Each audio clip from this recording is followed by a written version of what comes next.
Hey class, this video is going to be showing you a model of the different seasons that we have on the Earth.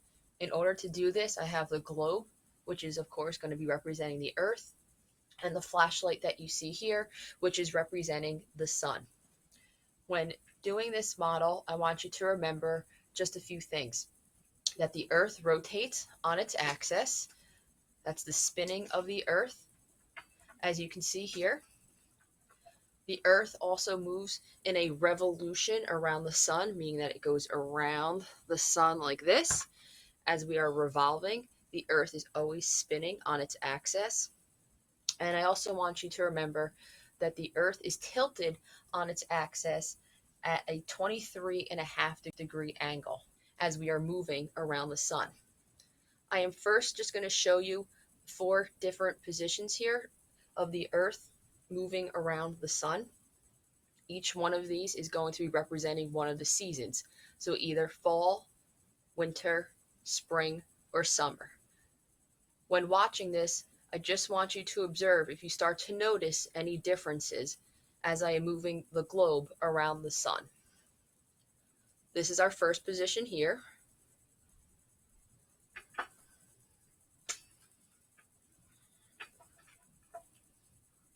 The second one might be a little bit more of a challenge to see since the sun, our flashlight, is in the middle. Here is the third position here.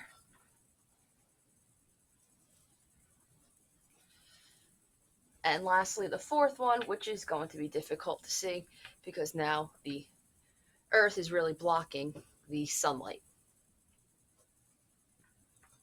Now back to the beginning. Did you notice anything that was happening there? Hopefully you did. In our first position that we see here where I started, this is showing the season of winter for us in the northern hemisphere. Notice that the tilt of the Earth is away from the sun. In the northern hemisphere up here, we are not getting as much direct rays of sunlight, which means the sun's light is not shining as much in the northern hemisphere. The sun is hitting the Earth more at an angle, which is called indirect light. Most of the sunlight is concentrated on the equator and in the southern hemisphere that you can see here. Notice in the top of the northern hemisphere up here, it looks completely dark. If you remember from the graph that you had to look at, during certain months of the year, latitudes in the northern hemisphere experience 24 hours of darkness. So now in the northern hemisphere, when we have winter and we are receiving indirect rays of sunlight, that means the southern hemisphere has direct rays of sunlight, which means for them it is the season of summer. When we have our first day of winter on December 21st or 22nd, the southern hemisphere is experiencing their first day of summer. The seasons are always opposite one another. So as the Earth continues its journey, rotating and revolving, eventually 3 months later, we get our next season of spring. When it is spring for us in the northern hemisphere, that means it is the fall in the southern hemisphere. The spring and fall are known as the equinoxes. Equinoxes mean that everywhere in the world is receiving the same amount of sunlight. Neither of the northern or of the southern hemisphere is tilted more towards or away from the sun. So now we're going to model again 3 more months of rotating and revolving around the sun. So 3 months after March, that brings us to June.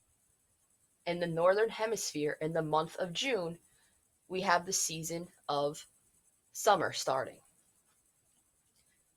Right here is where North America is, where that sheet of paper is.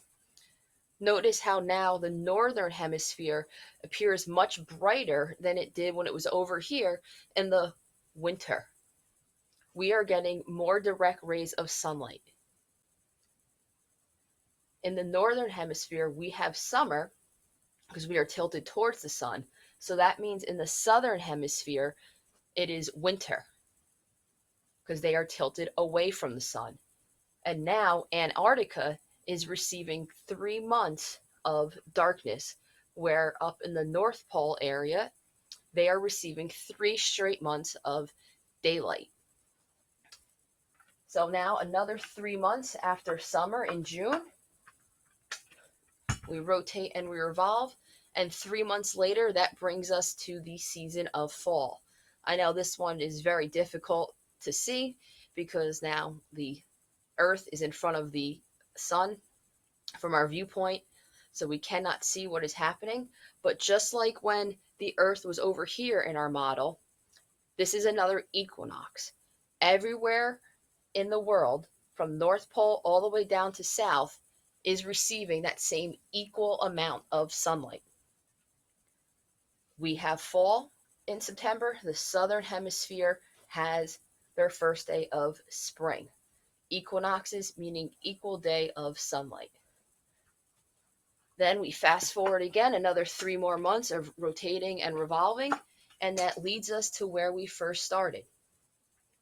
In the winter for northern hemisphere being tilted away from the sun. The winter and the summer seasons are known as the solstices. The solstice means that you are either getting the least amount of sunlight on that day in December for us, or when we are over here in our summer solstice, that means that we are getting the most amount of sunlight on that day in June. And I will demonstrate one more time the different seasons, starting with here in the summer. Then it is fall in the northern hemisphere. After the fall, we have winter, northern hemisphere tilted away from the sun. After winter comes the spring, when it is the equinox and neither hemisphere being tilted towards or away from the sun.